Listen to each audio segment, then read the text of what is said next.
This is a cold start after like 2 days, and as you can see there's no oil light. It was just there for like half a second.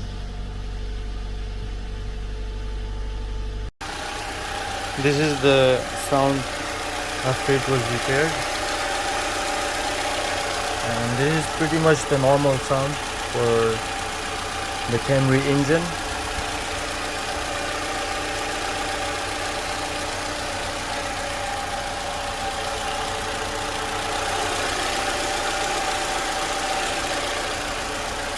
These are the things that I've changed, but maybe not all of you need all of these things. You can only know after you open the engine the parts that are damaged, and some of the things are not